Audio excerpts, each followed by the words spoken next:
करने लगा तो बाबा गोस्वामी तुलसीदास जी ने कहा, जब जब होए धर्म के हानि बाढ़ी असुर अधम अभिमानी। जब जब होए धर्म के हानि बाढ़ी असुर अधम अभिमानी। पिता नहीं देवा साधु धन करवावई देवा।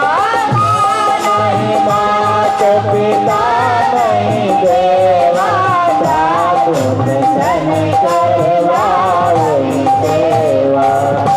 कहा क्या कि जब जब होई धर्म की हानि, जब जब इस धरती धरा पर धर्म का हानि होने लगता है, पाप दिनों दिन बढ़ने लगता है, और जब पाप बढ़ता है तो महाराज ये जो पृथ्वी है गौ माता का रूप धारण करके भगवान के चरणों के पास जाती है, निवेदन करती है कि प्रभु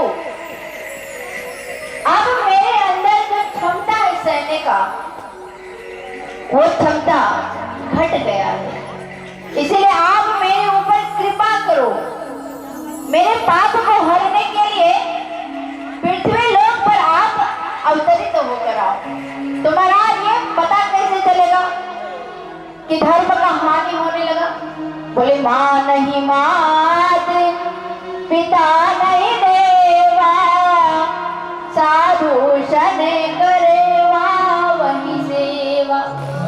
बोले व्यक्ति धरती धरा पर अपने माँ बाप को मानना छोड़ देंगे और साधु संत करवा वही सेवा, और जो साधु हैं संत हैं उनसे सेवा करवाने लगेंगे तो समझ लेना कि इस धरती धरा पर पाप बढ़ने लगा है। तो भगवान क्या करते हैं? बोले इस धरती धरा पे अवतरित होकर आते हैं। महाराज भगवान कभी जन्म नहीं लेते, क्योंकि जो जन्म लेता है वो मरता है। जहाँ मिलना होता है वहाँ बिछड़ना भी होता है, जहाँ संयोग है वहाँ वियोग भी है, और जहाँ आरंभ है वहाँ अंत भी है। इसलिए भगवान कभी जन्म नहीं लेते, भगवान जब भी आते हैं धरती धरा पर तो अवतरित होकर आते हैं। तब तब प्रभु धरी विविध शरीरा हरहि कृपा निधि सजन मीरा। तब तब प्रभु धरी विविध शरीरा हरहि कृपा निधि सजन मीरा। तब तब प्रभु धरी विविध शरीरा हरहि कृपा निधि सजन मीरा। विविध शरीरा और हर ही कृपा निधि सज्जन पीरा। भगवान अनेक अनेक स्वरूप धारण करके इस धरती धरा पर आते हैं और सज्जनों की पीड़ा को, यानी जो संत हैं उनकी पीड़ा को समाप्त करने का प्रयास करते हैं। जब जब हमारे इस भारत भूमि पे धर्म का हानि होने लगता है महाराज, भगवान श्री कृष्ण भी जब आते हैं तो गौ माता पहले पुकार करती हैं, प्रभु आप इस धरती धरा पर आ जाइए।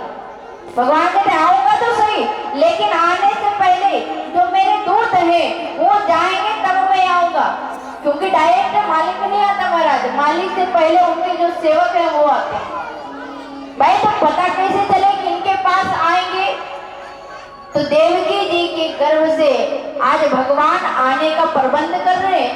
तो कंस की बहन जो देवकी है, आज कंस अपनी बहन से बड़ा प्रेम करता है, लेकिन सोचता है कि देवकी को मैं अपने नजरों से दूर नहीं करूंगा, तो क्या करूं? तो उनके ही जो मित्र होते हैं वसुदेव जी उनसे विवाह कर देते हैं, और कंस विवाह तो कर देता है, लेकिन करवाने के बाद आज स्वयं अपनी बहन का रथ हाँकने के लिए दोनों को पीछे बैठाए हैं, और रथ हाँकने के लिए कंस आगे सारथी बन गया है महाराज। आज रथ हाँकने के लिए जैसे ही बैठा है आकाशवाणी हुई है, अरे मूर्ख कंस, जिस बहन को तू विदा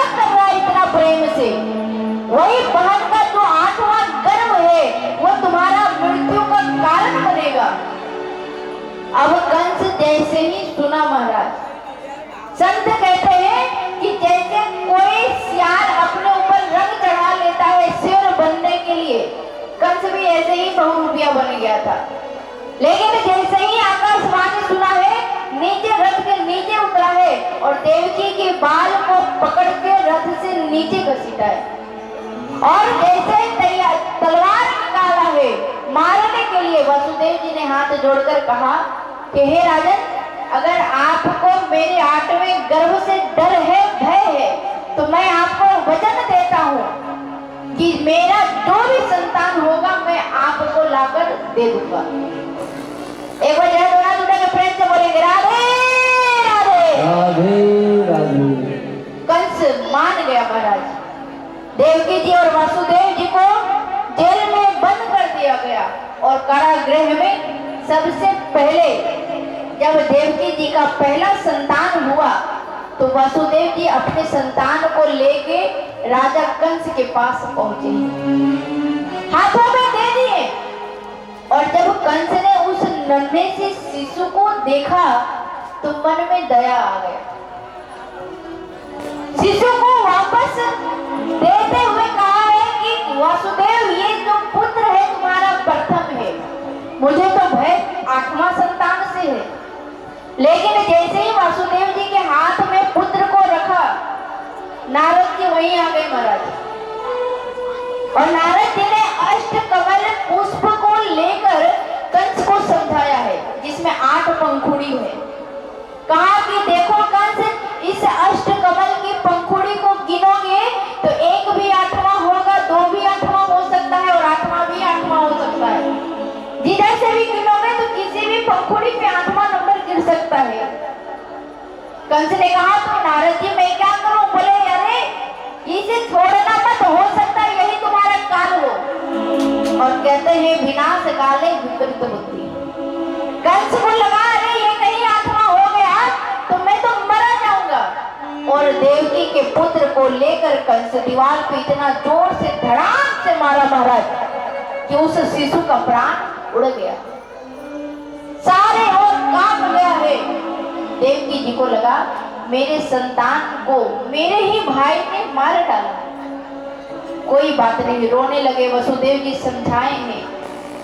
दूसरा संतान जैसे ही देवकी जी का हुआ तो मन आज हृदय कांपने लगा महाराज कि मेरा भाई तो जैसा नाम है वैसा अंदर का आचरण भी है। अरे ये तो इसको मार ही देगा। लेकिन वचनबद्ध वासुदेव जी क्या कर सकते थे? दूसरे पुत्र को भी ले जाकर कंस के हाथ में सौंप दिए हैं। दूसरे पुत्र को भी कंस ने उठाया है और दीवार पे दे मारा है। धड़ाम से आवाज हुई तो देवकी जी का हृदय अंदर से कांप गया। तीसरा, चौथा, 5वां, छठे पुत्र को मार दिया। 7वां जैसे ही देवकी जी के गर्भ में आया तो भगवान को लगा रे भाई, मेरे जाने से पहले मेरे दूत शेषनाग अवतार गए हैं और कहीं ये अपना परिचय पहले दे देंगे तो काम बड़ा बिगड़ जाएगा। तो उन्होंने संकर्षण योग बल से देवकी जी का जो गर्भ है वो रोहिणी मैया के गर्भ में भेज दिया है। और भगवान जैसे ही उनका 7वां गर्भ को रोहिणी जी के गर्भ में भेजे हैं, कंस को लगा कि मेरे भय से जो मेरी बहन देवकी है उसका गर्भपात हो गया है। अरे मेरा तो मेरी बहन का तो 7वां गर्भ ही खत्म हो गया है, निश्चिंत हो गया कंस। लेकिन जितना निश्चिंत है उससे ज्यादा कहीं भय है महाराज। भय क्यों है? इसलिए क्योंकि 8वां गर्भ आने वाला है। और जब 8वां गर्भ आने को हुआ तो देवकी जी को भी बड़ा डर लग रहा था कि अरे मेरा 7 संतान समाप्त हो गया है और कहीं ये भी 8वां संतान होगा और मेरे भाई कंस को पता चलेगा तो कहीं ये मेरे 8वें संतान का भी वध न कर दे, उसकी हत्या न कर दे। महाराज जैसे ही देवकी जी अंदर से कांपी है, आज कंस को भी पता चला कि 8वां गर्भधारण हुआ है तो सारे और क्या किया है, पहरा को बढ़ा दिया है।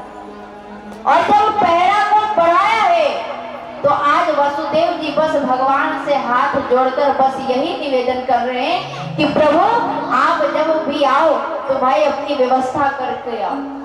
भगवान आज आने को हुए हैं, भादों की महीना है, अष्टमी तिथि हुई है और कंस को इधर लग रहा है कि पता नहीं कब ये 8वां संतान आ जाएगा और कहीं आ गया तो आते ही मेरा मौत का कारण न बन जाए। कंस अंदर से डर भी रहा है, कप भी रहा है, लेकिन बाहर से वो जोर जबरदस्ती में दिखा रहा है महाराज कि मैं आज आने से पहले ही उसका खत्म कर दूंगा। देवकी जी आज स्तुति करने लगे, सारे देवी देवता जो हैं आज भगवान की स्तुति करने लगे। प्रभु आपका इस धरती धरा पर स्वागत है। स्वागतम कृष्णा सुस्वागतम कृष्णा